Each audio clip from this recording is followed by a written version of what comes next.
നമസ്കാരം. നമ്മളിന്നൊരു relationship reading ആണ് നോക്കുന്നത്.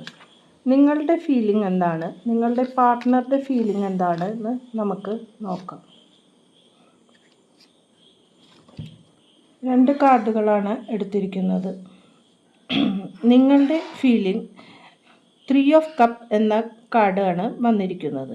ഇവിടെ നിങ്ങൾ ഒരു കൂടിച്ചേർന്നുള്ള അവസരങ്ങൾക്ക് വേണ്ടി നോക്കിയിരിക്കുകയാണ് എന്ന് പറയാം.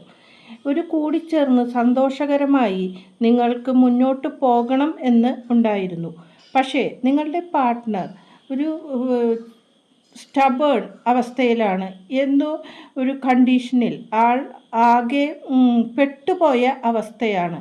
ഇതൊരു തേർഡ് പാർട്ടി സിറ്റുവേഷനോ അല്ലെങ്കിൽ ഒരു ഫാമിലിയിൽ, തേർഡ് പാർട്ടി എന്ന് പറയുമ്പോൾ പുറമേയുള്ള വ്യക്തിയാവണമെന്നില്ല, നിങ്ങളുടെ ഫാമിലിയിലുള്ള വ്യക്തികളുമായിട്ടുള്ള പ്രശ്നം കാരണം നിങ്ങളുടെ രണ്ടുപേരുടെയും കൂടിച്ചേരലുകൾ ഇല്ലാത്ത അവസ്ഥയാണ് ഉണ്ടായിരിക്കുന്നത്.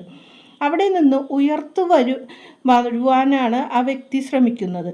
നിങ്ങളുമായിട്ടുള്ള ഒരു ആഘോഷങ്ങൾക്കോ അല്ലെങ്കിൽ സന്തോഷകരമായ നിമിഷത്തിനോ ആൾ ആഗ്രഹിച്ചിരുന്നു.